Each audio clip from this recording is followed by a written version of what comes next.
In June 1999, members of the Ventana Wilderness Alliance spent 2 days traversing the Willow Creek watershed from the crest of the Santa Lucia Mountains to the Big Sur coast. This trip was made as part of the statewide wilderness inventory, resulting in the California Wild Heritage Campaign and Big Sur Wilderness and Conservation Act of 2002. As well as enjoying the spectacular watershed worthy of wilderness protection, the trip identified several large deposits of trash and debris along the main stem of Willow Creek. These deposits were left on abandoned mining claims and by illegal human habitation. They were the largest trash sites within the Monterey Ranger District of the Los Padres National Forest. The garbage contained hazardous materials like old car batteries, household appliances, and broken glass, threatening the health of Willow Creek and the safety of hikers. In January 2001, the Ventana Wilderness Alliance Board of Directors decided to clean up and help return to wilderness this important and sensitive watershed. A partnership was forged with the Forest Service, and a list of requirements for the cleanup was established. The list included an assessment of hazardous materials, an evaluation of archaeological sites, and a biological survey of the project area. The Hazardous Materials Survey was completed by the Forest Service in 2002. In the summer of that year, the Ventana Wilderness Alliance secured grant funding from the Monterey Bay Aquarium, Monterey Bay Aquarium Research Institute Employees Conservation Action Fund for the archaeological and biological survey studies. Well, the Employee Conservation Action Fund of the Monterey Bay Aquarium and our sister institution, MBARI, were really proud to be sponsors of the Willow Creek Restoration Project of the Ventana Wilderness Alliance. It's just such an important thing for all of us to be working together to restore our incredible natural coastline here in California, and we really salute the Ventana Wilderness Alliance for their great work on these goals and for getting the public involved in creating better habitats for all of our wildlife.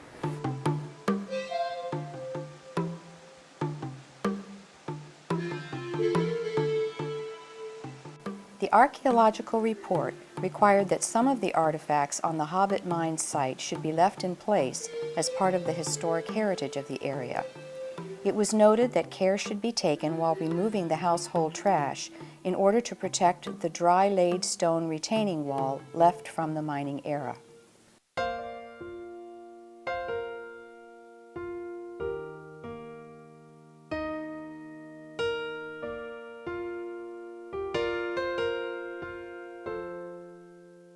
Back in 1875, the Los Burros mining district was formed, and that was kind of a dreamy attempt on the part of the local settlers in Big Sur to extract something other than redwood and limestone from the countryside. So Los Burros mining district was established from the area of Pacific Valley south to San Carpojo Creek in San Luis Obispo County, and east to the area of roughly Jolón, which is within Fort Hunter Liggett today. And that mining district was expected to exploit gold, which had been found in limited quantities in the Santa Lucia Mountains as early as the 1850s. And Willow Creek was located sort of in the heart of Los Burros mining district and was certainly about the most productive area. Willow Creek and the adjoining watershed to the south, Alder Creek, were the two really most heavily mined watersheds in the Santa Lucias. And of course, Willow Creek was the site of this work project to clean up the remains of previous miners' occupation in kind of the middle reach of the watershed, but below most of the major tributaries of Willow Creek. One individual who had some history in Big Sur was a fellow by the name of Pearlie Smith. In 1920, he has the distinction of having built the Hobbit cabin. Another of the sort of major features of the project area is the McGranahan cabin. That's the structure that was serviced by a large, long suspension footbridge across Willow Creek. And as opposed to the Hobbit cabin, which was rough, hand-split redwood, built in the traditional Big Sur sort of homestead cabin style, the McGranahan cabin was very much like a resort cabin, say up the San Lorenzo River in Santa Cruz County. Large porch area, some bedrooms, kitchen area, and all painted in really bright colors. From the pictures of it, of course I never was there while the cabin was standing, the pictures show a very inviting looking structure and a place you'd certainly like to spend a vacation at. When I first got up there a couple of years ago up to the project site, there was just remains of fireplace, some foundation work, some kind of odd ends of plumbing lying around, and of course the suspension bridge. So it really was a pretty desolate scene, and stuff like that is certainly better off packed up and transported away. And I think that site has a strong recuperation quotient. I think it's going to be looking real good in a few years.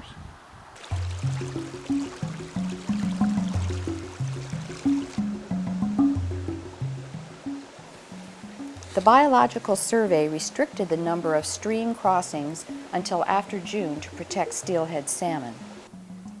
A trash removal plan was needed that would minimize any impacts on the wilderness and rely on unskilled volunteer labor. Because of the newly designated wilderness protections, use of all motorized and certain mechanized devices such as a helicopter, motorized vehicles, motorized saws, and even a wheelbarrow were inappropriate.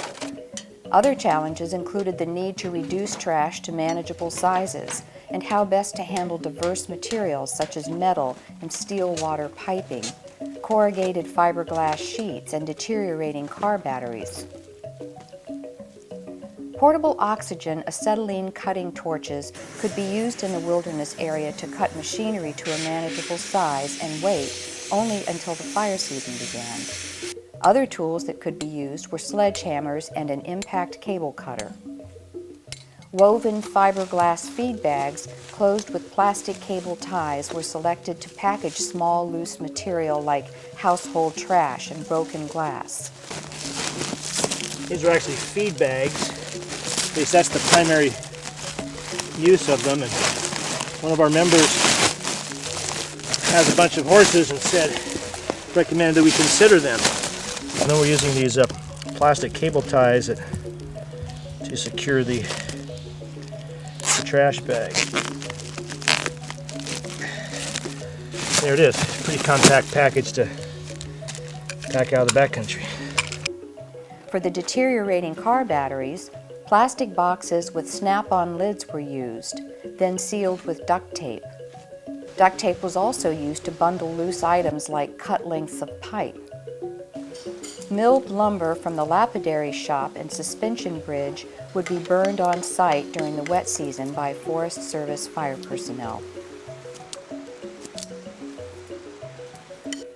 The timeline called for the project to begin in April 2004 and run through September 2004. On the third weekend of April, 8 volunteers set out for the first VWA outing. They worked to improve the trails to be used in the project area, deconstructed the lapidary shop, sorted out some of the large machinery that would be cut with the torch, and bagged smaller items of trash.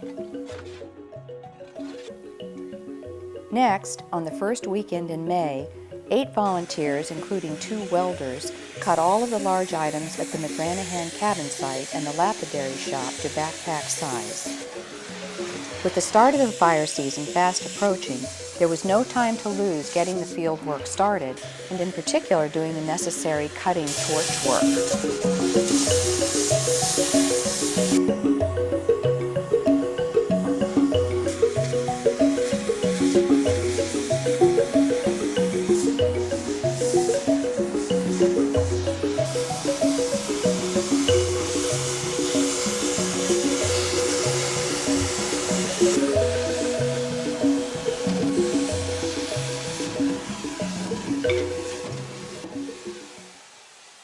My name's Kenny Camillo.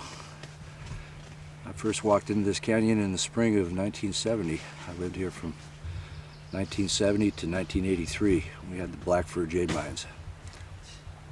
And I'm in here to help clean up. Now it's a wilderness area. And part of this mess is things that I brought in myself and my partners. I love the place. Lived here, like I say, many years. Had two sons in here. Used to push them in and out in the wheelbarrow when they were smaller, carry them on my back. And we still like to come back in here. It's a beautiful place.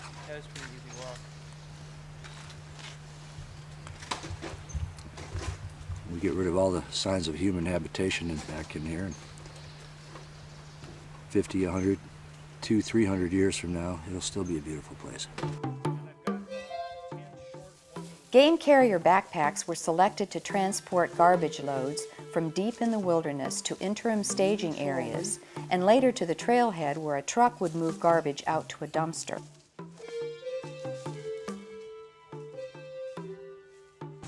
And it comes with this shelf, and it's an external frame pack, and you can buy it without the bag, which is what we did. And then for our application to pack trash out, we've installed this lightweight plywood frame to protect the carrier from sharp and angular kinds of items that might be strapped to it. So part of the load can be carried by the shelf, and then the balance of the load will be secured to the pack with these tarp straps or bungee cords. And one thing that's kind of neat about these packs is that the torso length is adjustable, so the distance from the waist strap to the top of the shoulder straps can be adjusted by another strap in here, so one size literally fits all. The trash bags, you know, some of them are really heavy, some of them are light, some of them are filled with broken glass, metal parts, all kinds of stuff. So the idea is that we'll stick these on here as well as it'll fit.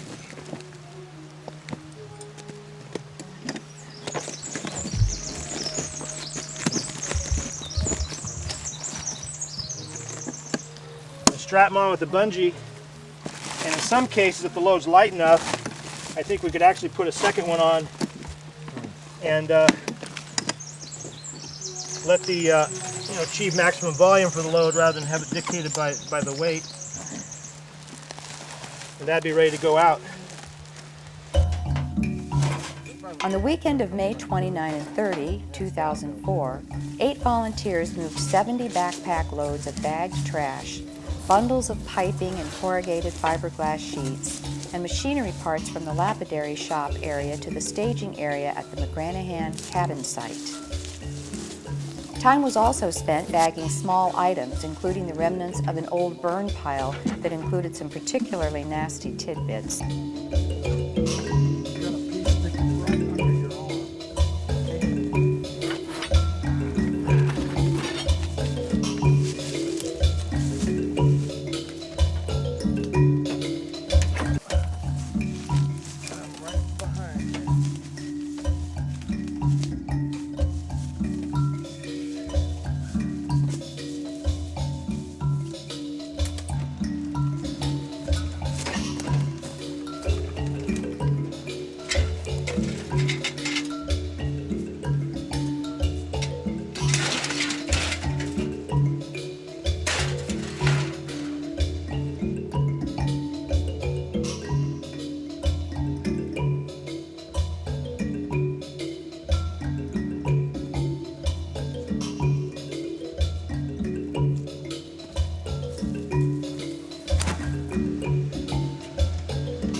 By the end of May, 19 individual volunteers had contributed a total of 247 hours working on the project.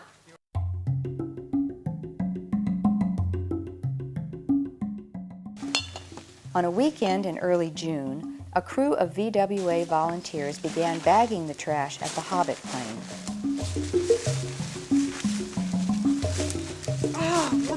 That was pretty bad, I'm sorry.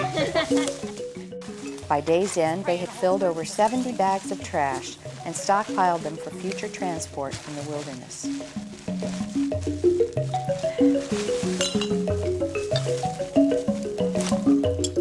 A crew of 8 VWA volunteers returned to the Hobbit a week later, in the middle of June, and filled 55 more bags of trash. They also assembled 12 backpack loads of larger metal trash items to be strapped directly to frames for packing out of the wilderness. By the end of June, a total of 33 individual volunteers had contributed a total of 472 hours working on the field phase of the project. Early in July, a crew of 15 VWA members hiked into the project area to remove the dilapidated suspension bridge spanning the Willow Creek Gorge and to finish bagging all of the remaining trash at the McGranahan dump site. The project biologists required the activity occur after July 1st to avoid possible impact on aquatic life in the stream. The removal of the suspension bridge had been studied and analyzed for months. Constructed in the early 1970s to provide access to the long-gone McGranahan cabin, the bridge consisted of 4 wire rope cables, 2 5/8-inch cables as main supports, and 2 half-inch cables as handrails. A wooden walkway and handrail system was attached to the cables. Anchored to rock on the cabin end and to an old redwood stump on the other side, the bridge spanned 150 feet. To remove the bridge safely, it would need to be dropped into the gorge and disassembled there. An impact cable cutter was used to cut cables, and a few well-placed whacks with an 8-pound sledgehammer brought the bridge down.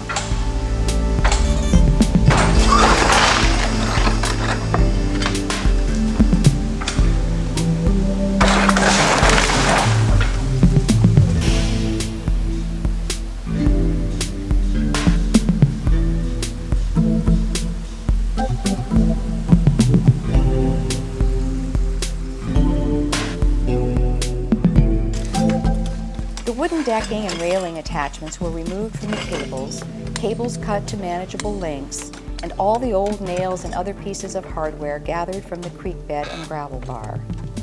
All of this material was then packed out of the gorge, the lumber to a future burn site, Or the wooden bridge, then away with it.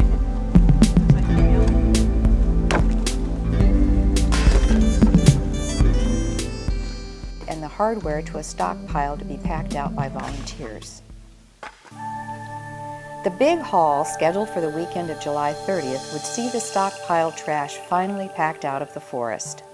The estimated 250 backpack loads would be packed to the trailhead at Happy Landing, where they would be loaded on a 4x4 truck and hauled to a dumpster at the USFS Pacific Valley Fire Station.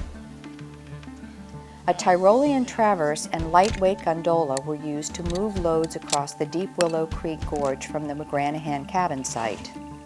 Transporting the loads in this way would avoid impact to aquatic life in the stream and reduce chances of injury to volunteers. The traverse had been previously tested, and on Friday morning, with a few revisions, the volunteers who had devised and tested the Tyrolean traverse set it up for the big haul. By mid-afternoon, all of the bag trash from the Hobbit claim had been packed to Happy Landing, the traverse was set up and running smoothly, and loads were ready to be packed out of the McGranahan site. On Saturday morning, the number of volunteers had grown close to 50. Loads were strapped to the backpack frames at the McGranahan site. Then 2 loaded packs at a time were placed on the traverse and pulled across the Willow Creek Gorge by volunteers on the other side.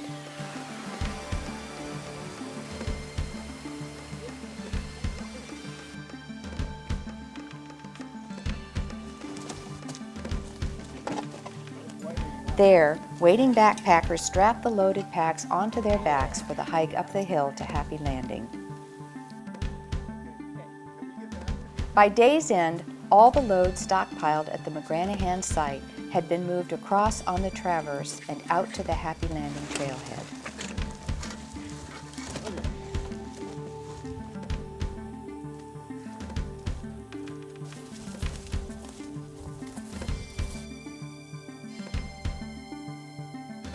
The volunteer trucker arrived Saturday mid-morning and was immediately joined by other volunteers in loading his truck with the trash that was now accumulating at the Happy Landing trailhead. With additional backpack loads arriving at Happy Landing in an almost continual stream,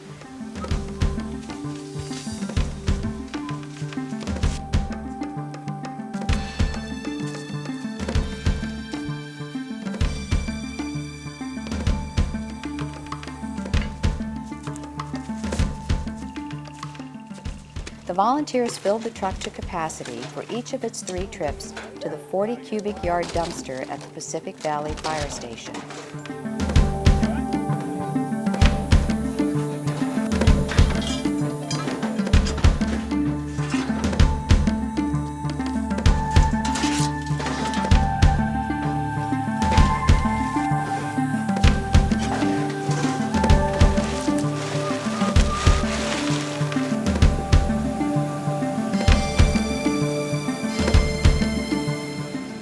Saturday night, at the Sycamore Flat Car Camp, a separate team of VWA volunteers provided a delicious dinner for the entire crew.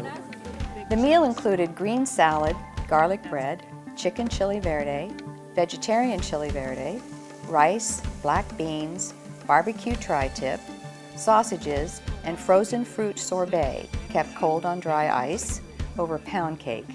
The volunteers enjoyed a great meal with great company. At the end of the Big Haul weekend, a total of 59 individual volunteers had contributed a total of 1,186 hours on the field phase of the project. The people who volunteered to help with this project have had the satisfaction of knowing they participated in what is likely the largest all-volunteer wilderness stewardship project on the Big Sur coast to date. The success at Willow Creek has inspired cleanup projects in other areas and will provide a model for their implementation. An impressive 267 backpack loads of garbage had been delivered to the trailhead at Happy Landing. One of the most surprising statistics was reported by Waste Management, who provided the dumpster. The dumpster contents weighed 10,280 pounds. That's a lot of other folks' trash to pack out of the wilderness, and it sure was worth the effort. As one wilderness veteran put it, "Never before have I seen so many volunteers do so much work and have so much fun doing it." Don't make any sound effects.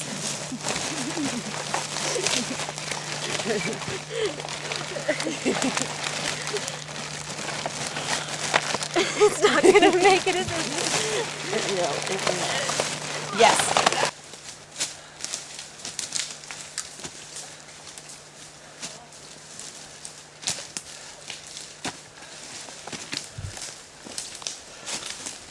I got a stone in my boot.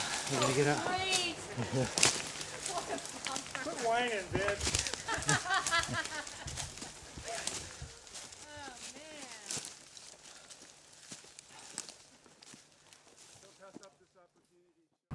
All right, John, on behalf of the Forest Service, and especially for me personally, I would like to present this plaque to you and all the VWA members that helped doing the Willow Creek project. I think it was a great project that ended up having, I think, really shows what a volunteer project and coordination between the volunteer organization and the Forest Service could do, and how much work we can get done with that kind of partnership. So again, in appreciation for all the work you guys did on that project, we'd like to present this plaque to you. Thank you very much, Don. Appreciate it. It was a pleasure working with you personally and all your help and assistance. And we couldn't have done it also without Mike Boone and the guys at Pacific Valley Station. They were a great help, and all your other people. I mean, it was collaborative over a long time. I never saw so many people work so hard and have so much fun. We had a great time. Thank you again. The success of the Willow Creek cleanup is twofold. A watershed has been restored, and other areas are now slated for similar restoration. The dedication and hard work of many organizations and volunteers have enabled Willow Creek and future generations to return to wilderness.